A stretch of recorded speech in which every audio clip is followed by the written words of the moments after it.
సంతోషంతో ఏం చేస్తారు? పంట కోస్తారంట. చూడండి, మనుషులకు సహజంగా కన్నీళ్లు నాకు తెలిసినంత వరకైతే బలమైన కారణాలు చాలా కారణాలు ఉన్నాయి. దాంట్లో బలమైన కారణాలు 2 కారణాలు చెప్తా. 2 కారణాల చేత మనిషికి కన్నీరు అనేది వస్తూ ఉంటది. ఒక కారణం ఏంటంటే, ఏ మనిషి అయితే పాపం చేస్తాడో,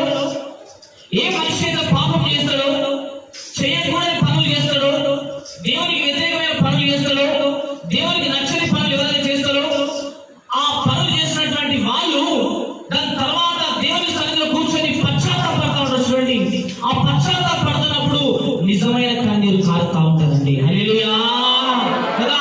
పాపము చేసిన వాళ్ళు ఆ పాపం ఎందుకు చేశారు కదా, ఆ పాపం జోలికి ఎందుకు వెళ్ళారు కదా, ఆ పాపం చేయకుండా ఉంటే బాగుండు కదా, ఆ పాపం దగ్గరికి వెళ్ళకుండా ఉంటే బాగుండు కదా, అయ్యో నేను ఆ పాపం ఎందుకు చేశాను కదా, ఆ ముచ్చటలు ఎందుకు కన్నా కదా, ఆ పాప మాటలు ఎందుకు మాట్లాడే కదా, ఆ విభూషణమైన పని ఎందుకు చేసే కదా, ఆ దొంగతనమైన పని ఎందుకు చేసే కదా, ఆ మోసం ఎందుకు చేసే కదా అని చెప్పేసి కదా కొంతమంది పాపం చేసిన తర్వాత పశ్చాత్తాపడే వాళ్ళ దగ్గర నుంచి ఏమొస్తుంది?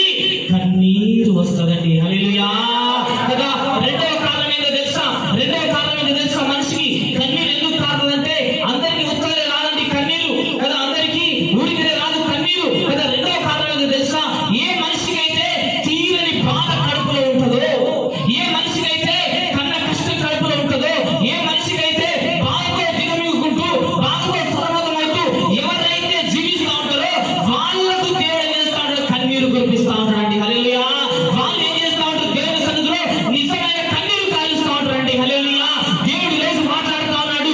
ఈ రోజు నువ్వు కన్నీరు ఎందుకు బట్టి విడుస్తా ఉన్నావో, ఈ రోజు కన్నీరు ఎందుకు గురించి కాలుస్తా ఉన్నావో దేవుడు అలగిస్తా ఉన్నాడు. ఏంటో తెలుసా? నువ్వు కాల్చిన కన్నీరు అంట దేవుడు చూస్తా ఉన్నాడంట. నువ్వు సంతోషంగా పంట కోయబోతా ఉన్నావు అంట. హల్లెలూయా కదా. సంతోషంగా నువ్వేం కోయబోతా ఉన్నావు? పంట కోయబోతా ఉన్నావు కదా. కన్నీరుతో ఎవరికి పంట ఇస్తారో వాళ్ళు సంతోషంగా దేవుడు కార్యం చేయబోతున్నాడండి. హల్లెలూయా కదా. దేవుని వాక్యం ఉంటది, దుఃఖించు వారు కన్నీరు వాళ్ళు ఓదార్చబడదు అని చెప్పేసి. దుఃఖించు వారు ఎవరు? ఈ రోజు కన్నీరు వారు ఏం చేస్తారంట? దేవుడు వాళ్ళు ఓదార్చుతూ ఉంటారండి కదా. కన్నీరు మరి ఉత్తరే రాదండి. మనసులో ఎంతో బాధ ఉంటే కానీ రాదండి, మనసులో ఎంతో కష్టం ఉంటే కానీ రాదండి, మనసులో ఎంతో మరి కుమిలిపోతామంటే కానీ రాదండి కదా. ఆ కన్నీరు ప్రార్థన నీ మనిషి చూడకపోవచ్చు, ఆ కన్నీరు ప్రార్థన నీ పక్కన వాళ్ళని చూడకపోవచ్చు, ఆ కన్నీరు మరి నీ భార్యకు తెలియకపోవచ్చు, ఆ కన్నీరు నీ భర్తకు తెలియకపోవచ్చు, ఆ కన్నీరు నీ కడుపులో ఉంటే పిల్లలకి తెలియకపోవచ్చు, కానీ నా దేవునికి సర్వము తెలుసు. తెలిసినటువంటి దేవుడు రోజు మాట్లాడుతూ ఉన్నాడు, నీ కన్నీరుని చూసిన బిడ్డ అని చెప్పేసి అంటాడు. హల్లెలూయా. ఈ రోజు మీ కన్నీరు ఏం చేసిన దేవుడు చూసినట్ట సంతోషంగా మీరు పంట కోయబోతా ఉన్నారంటే, సంతోషంగా పంట కోయబోతున్నారంటే మీ జీవితంలో దేవుడు సంతోషమైన కార్యాలు చేయబోతా ఉన్నాడు. మీ జీవితంలో దేవుడు సంతోషకరమైన బాధ మరి నివారణ ఇవ్వబోతా ఉన్నాడు. హల్లెలూయా కదా. మరి దేవుడు ఈ రోజు మాట్లాడుతున్నాడు కాబట్టి ఈ వాక్యం అందరిలో ఏం చేసుకోవాలి? స్వీకరించుకోవాలి. దేవా, ఈ రోజు నువ్వే నాతో మాట్లాడుతున్నావు ప్రభా. అయ్యా, ఆ వాక్యం నా గురించి మాట్లాడుతున్నావు ప్రభా. ఆ మాట నా గురించి వస్తుంది ప్రభా. ఆ యొక్క ఫలం, ఆ యొక్క మాట పదం నా గురించి వస్తుంది ప్రభా అని చెప్పేసి అందరూ ఏం చేయాలి తెలుసా? ఆ వాక్యాన్ని స్వీకరించుకోవాలండి. ఎప్పుడైతే మనం స్వీకరిస్తూ ఉంటామో, ఎప్పుడైతే ఆ వాక్యాన్ని మనం దగ్గర తీసుకుంటా ఉంటామో, ఎప్పుడైతే ఆ వాక్యాన్ని మనం హృదయం పెట్టుకుంటా ఉంటామో, దేవుడికి పట్ల అనేక కార్యాలు చేయబోతా ఉంటాడండి, అనేక మేలు దేవుడు చేయబోతా ఉంటాడండి. అందుకే దేవుడు మాట్లాడుతూ ఉన్నాడండి కదా. కన్నీటితో వచ్చిన ఈ రోజు దేవుడు చూస్తాడు నీ కన్నీరు. బాధతో వచ్చిన ఈ రోజు దేవుడు చూస్తున్నాడు నీ బాధ. వేదతో వచ్చిన ఈ రోజు వేదన చూస్తున్నాడు నా దేవుడు. ప్రతి బిడ్డ చూస్తున్నాడు దేవుడు. చూసినటువంటి దేవుడు ఒకటే మాట మాట్లాడుతున్నాడు. ఏంటో తెలుసా? నీ కన్నీరుని సమాధానం ఇవ్వబోతున్నా అని చెప్పేసి. హల్లెలూయా. బైబిల్ గ్రంథంలో చూసుకుంటే ఇద్దరు భక్తులు కన్నీరు కాల్చిన సందర్భాలు మనం చూస్తున్నామండి.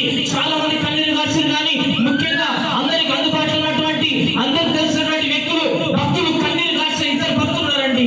మొట్టమొదటి భక్తులు ఎవరు తెలుసా? హిజ్కియా. ఎవరు? హిజ్కియా అనే ఒక వ్యక్తి ఏం చేశాడో తెలుసా? హిజ్కియా అనే వ్యక్తి దేవుని సన్నిధిలో కన్నీరు కాల్చిండు.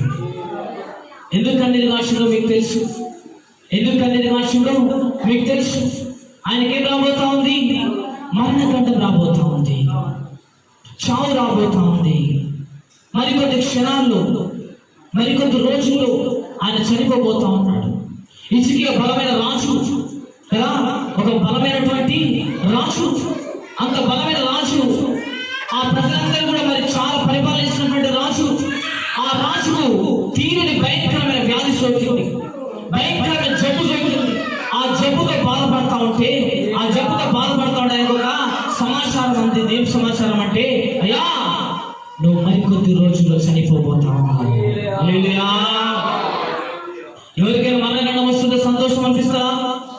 సంతోషం అనిపిస్తుందా?